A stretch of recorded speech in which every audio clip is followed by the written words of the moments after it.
Have you ever felt caught in a seemingly endless loop, repeating patterns of joy and sorrow, gain and loss, birth and death? What if every experience, every triumph, every heartbreak, is merely a ripple from deeds done in a time you can't even remember? And what if, beyond this relentless cycle, lies a state of ultimate freedom, a profound awakening that transcends all suffering? Today, we embark on a transformative journey into the very heart of Buddhist philosophy, exploring the fundamental concepts of rebirth, karma, suffering, and the ultimate liberation of nirvana. We'll witness the pivotal moments after the Buddha's enlightenment, his initial hesitation to teach, and the powerful truths he unveiled in his first discourse, Turning the Wheel of Dhamma. This isn't just about ancient doctrines. It's about understanding the core mechanics of your own existence and discovering a clear path to lasting peace. Prepare to unlock the timeless wisdom that continues to guide millions towards an untroubled heart and boundless freedom. The cycle of existence, karma, rebirth, and the quest for nirvana. According to Buddhism, the very fabric of our existence is woven by the threads of karma. We take birth again and again in a continuous cycle, known as samsara, to experience the results of deeds, both wholesome and unwholesome, done in past lives. Every thought, word, and action creates a karmic imprint, shaping our future experiences, determining our inclinations, and influencing the conditions of our next birth. This isn't a punitive system, but a natural law of cause and effect, where wholesome actions lead to favorable outcomes, and unwholesome actions lead to less favorable ones. If, due to persistently wholesome deeds, purified intentions, and profound insight, one breaks free from this endless cycle of rebirths, transcending the gravitational pull of karma, then it is called the attainment of nirvana. Nirvana represents the ultimate liberation, a state beyond suffering, beyond the cycle of birth and death.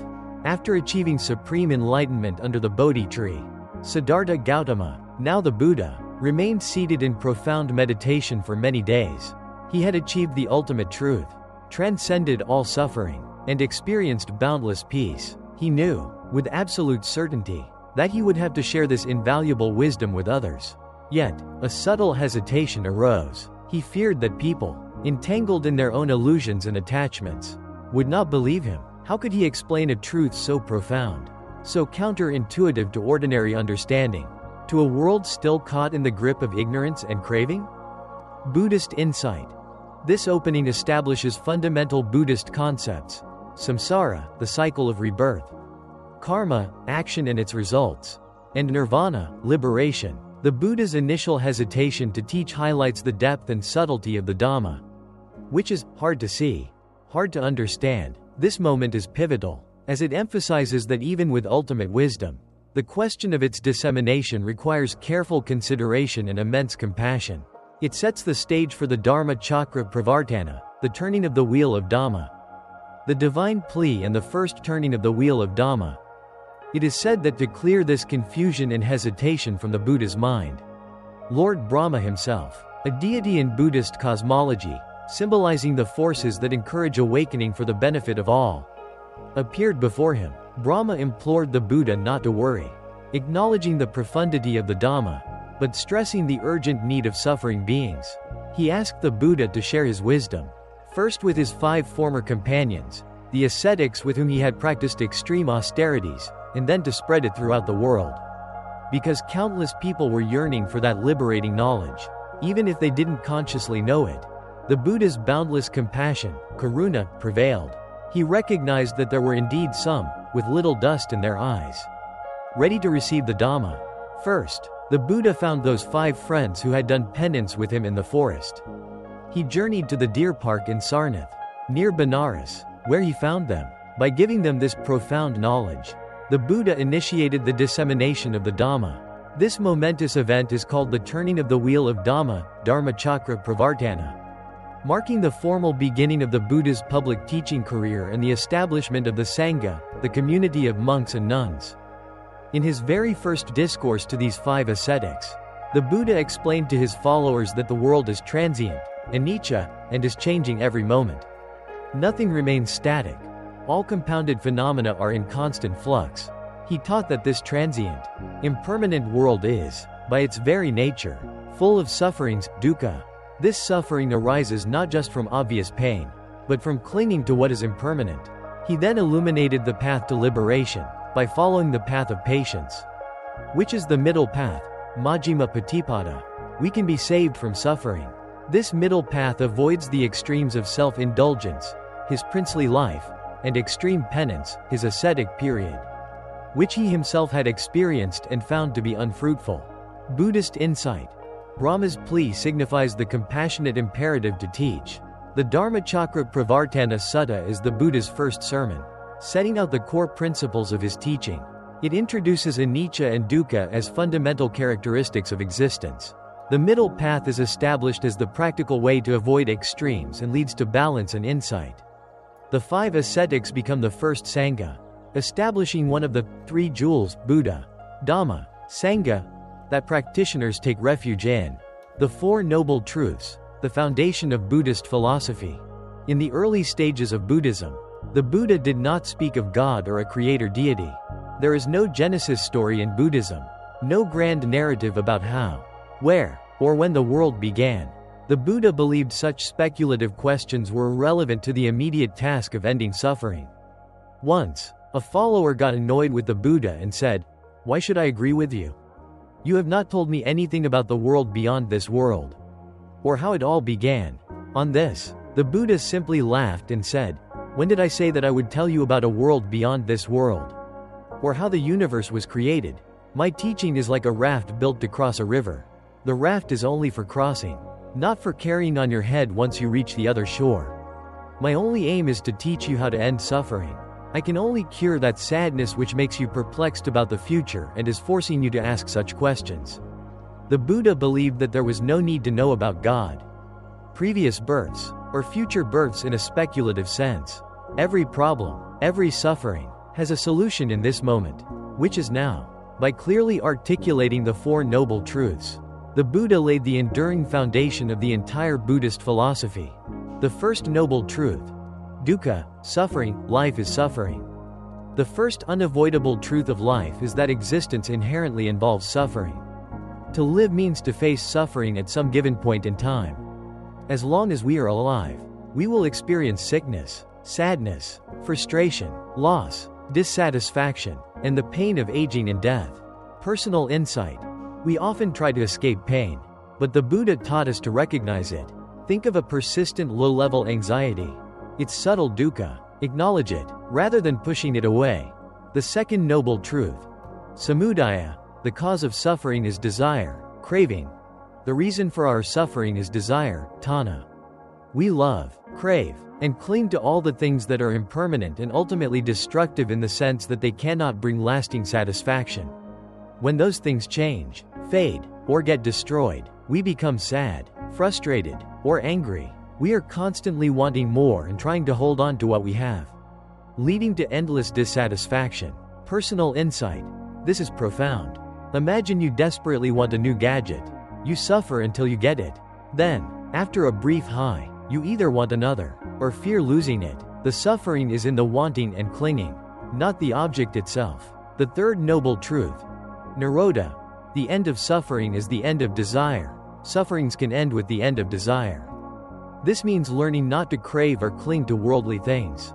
When we see the world with knowledge, prajna, rather than by ignorance, avidya, then we are not affected by attachment or aversion. To end the sufferings, we have to awaken the Buddha inside us, our inherent potential for wisdom and compassion. Personal insight. This offers immense hope. It suggests suffering isn't permanent. By releasing the grip of desire, we don't become emotionless. We become free to experience life without suffering. The fourth Noble Truth. Magga. The path to the end of suffering is the Eightfold Path. By following the path of righteousness, sufferings can come to an end. After clearly articulating the Noble Truths, the Buddha gave a clear, practical path, following which sufferings can be permanently finished. All Buddhists know this as the Noble Eightfold Path. This includes right view, samma ditthi, understanding the 4 Noble Truths; right intention, samma sankappa, intentions of renunciation; goodwill, harmlessness; right speech, samma vacca, avoiding lying; harsh speech, idle chatter; divisive speech, Right action, samma kamanta, avoiding killing, stealing, sexual misconduct. Right livelihood, samma ajiva, earning a living in an ethical way. Right effort, samma vayama, striving to abandon unwholesome states and cultivate wholesome ones. Right mindfulness, samma sati, being fully aware of the present moment. Right concentration, samma samadhi, developing deep meditative absorption. Buddhist insight. The Buddha's refusal to engage in metaphysical speculation, like the creation of the world or afterlife details, reflects his pragmatic approach. Focus on ending suffering now. His raft analogy is crucial. Teachings are means to an end, not ends in themselves. The Four Noble Truths are the diagnostic and prescriptive core of the Dhamma, offering a comprehensive framework for understanding human existence and liberation. Tanha, desire, is identified as the root of suffering, and its cessation is the path to Nirodha. The Noble Eightfold Path is the practical guide, emphasizing ethical conduct, sila, mental discipline, samadhi, and wisdom, prajna. Nirvana, the ultimate goal and diverse paths to enlightenment. Apart from the Noble Eightfold Path, the main ethical teachings of Buddhism are encapsulated in simple precepts: no killing, ahimsa, no stealing, no sexual misconduct, no lying, speaking the truth, and no intoxicants. These morals are considered necessary to achieve happiness in this world, regardless of belief in rewards or punishments in any other realm. Early Buddhism, in its foundational form, did not posit a heaven or hell as fixed destinations in the way some other religions do. Rather, it focused on the immediate karmic consequences of actions and the potential for liberation in this life. The Buddha said his teachings were like a boat, a means that can be used to cross the river of suffering and reach enlightenment. He did not want his followers to consider his teachings as a burden or an object of rigid attachment once the crossing was complete. The ultimate goal of every Buddhist is enlightenment, nirvana. The term nirvana itself is profoundly symbolic. Ni means negative or absence, and vana means lust or desire. So, nirvana literally means the end or extinction of lust or desire. In other words, it signifies supreme realization, a state of profound awakening.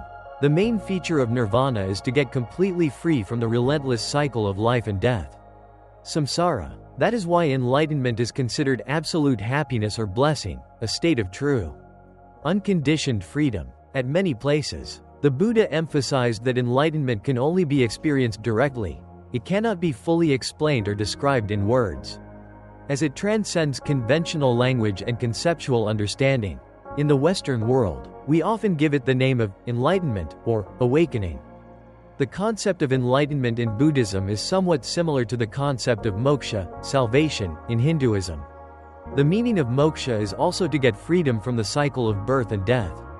Enlightenment also talks about that, sharing the common spiritual goal of transcending samsara. Buddhists believe that whoever has attained enlightenment is a Buddha, or an arahant in some traditions.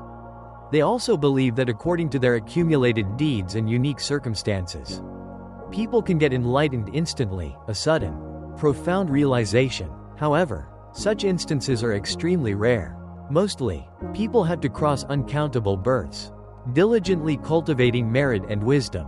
To get enlightenment, one needs to move on the path of righteousness, practice meditation, chanting, and cultivate immense sympathy and kindness. It is not that easy, it requires unwavering dedication. In Buddhism, there are other mental disciplines also that are considered necessary to achieve enlightenment, including developing profound wisdom, ethical conduct, and strong concentration. But what's interesting is that there isn't a single, particular way to attain enlightenment. Many followers of Buddhism have gotten enlightenment in diverse ways, reflecting the adaptability of the Dhamma. Examples of diverse paths to enlightenment. Milarepa, a famous Tibetan Buddhist monk and yogi who lived in the 11th century. He is considered a main Buddhist figure who attained enlightenment in one lifetime. Despite a very difficult and even violent youth, it is said that he only used to drink juice of thorns and practice intense meditation in isolated caves for many years, leading to his skin turning green. After getting enlightened, he expressed his wisdom through beautiful poems and spontaneous songs to teach others and pass on the knowledge. becoming a profound inspiration. Angulimala. Another powerful example is that of Angulimala, a fearsome murderer from the Buddha's time. He had committed 999 murders, collecting a necklace of his victims' fingers. Yet, the Buddha, with boundless compassion, encountered him and, through the sheer power of his presence and the Dhamma, transformed him. The Buddha encouraged Angulimala, now a monk, to go and beg from one village to another, where he was once feared. Sometimes, people pelted stones at him, and sometimes they beat and kicked him. Remembering his past cruelty, Angulimala used to tell the Buddha about the harsh treatment meted out to him. The Buddha would laugh and say, "That is good that you are suffering for your misdeeds in this birth. And you are moving ahead. Else, you would have to be born again and again for these actions." Finally, with his dedication and following the path of righteousness, Angulimala became an arahant, one who has attained enlightenment and destroyed all defilements in that very same lifetime. Attaining enlightenment is considered to be the supreme goal of every person's life in Buddhism. With this, we can bring an end to sufferings, finding true freedom and peace. Conclusion: the ultimate choice, value and happiness in this life. Often, we observe in our lives that people get deeply frustrated with their circumstances and begin to consider themselves, or their very lives, as useless. They become trapped in a self-perpetuating cycle of blame, self-pity, and unfulfilled desires. But they often forget a fundamental, profoundly simple truth. This human body, this very life, is an incredibly precious, irreplaceable gift of nature, a true miracle of existence. The human body, uniquely, is considered the best creation of nature because only humanity has the unparalleled freedom to choose, the freedom to consciously do good or bad deeds, to act with wisdom or with folly. Only the human mind possesses the unique, extraordinary capacity to discern what is right and what is wrong, to understand the intricate laws of cause and effect, karma, and to strive for ultimate liberation from suffering. Animals and birds, though sentient, are guided primarily by instinct. They do not possess such profound freedom of conscious, ethical choice. Therefore, upon receiving such a priceless human life, such an extraordinary and rare opportunity, we should always express profound gratitude and wholeheartedly thank that supreme power, that vast, interconnected universe, which has bestowed upon us this precious existence. If you genuinely desire to be happy, then always consciously, mindfully think about the things that you have, the abundant gifts already present in your life. Often overlooked, do not endlessly dwell on the things that you don't have, for that path leads only to perpetual dissatisfaction, craving, and suffering. The choice, my dear friends, is always, profoundly, and unequivocally yours. It is entirely up to you whether you consider yourself lucky and blessed to have received human birth and choose to be happy by focusing on your inherent riches, or you become consumed by sadness and self-pity by habitually focusing your attention on the things that you perceive as lacking. The ultimate decision to cultivate a mind of gratitude or a mind of grievance, a mind of abundance or a mind of scarcity, is your ultimate power, your profound freedom. Key learnings for your personal Buddha story. The inestimable value of human life. Recognize that your human birth is an incredibly rare and precious opportunity. It's the optimal vehicle for spiritual growth and liberation. Don't take it for granted, cherish it. Karma and personal responsibility. Your happiness and suffering are ultimately a direct result of your own actions, karma, and conscious choices, not external blame. Taking responsibility empowers you to transform your circumstances and your inner state. The power of gratitude. Shift your focus from what you lack to what you already possess. Cultivating profound gratitude is a powerful antidote to dissatisfaction and a magnet for attracting more abundance and joy. Mindful choice of focus. You have the inherent power to direct your attention. Choose to focus on your blessings, your intrinsic worth, and your boundless opportunities for growth, rather than dwelling on perceived deficiencies or external comparisons. Wisdom through experiential learning. The most profound truths are often learned not through mere intellectual lectures or abstract concepts, but through direct, lived experience and a compassionate challenge to our own deeply ingrained, often contradictory, preconceived notions. As the Buddha so brilliantly demonstrated, diverse paths to enlightenment. There isn't one single, rigid path. Enlightenment can be achieved through various practices, meditation, chanting, ethical conduct, and can even be attained in challenging circumstances, like Angulimala, emphasizing dedication and insight over external perfection. By understanding the true, intrinsic value of your life and consciously choosing gratitude, by acting with compassion and wisdom, you unlock a path to profound happiness and lasting fulfillment. You transform your existence from one of perceived uselessness into a priceless treasure, reflecting the very essence of the Buddha's timeless teachings. Thank you for watching, and may you always carry the profound peace and illuminating wisdom of these stories within your heart. Join our growing community by liking this video and subscribing to Buddha's Story, where ancient wisdom beautifully meets modern mindfulness. What priceless gift in your life have you been taking for granted? Share your reflections and experiences in the comments below. Until our next encounter, may your path be filled with profound peace, deep understanding, and the radiant light of your own awakening.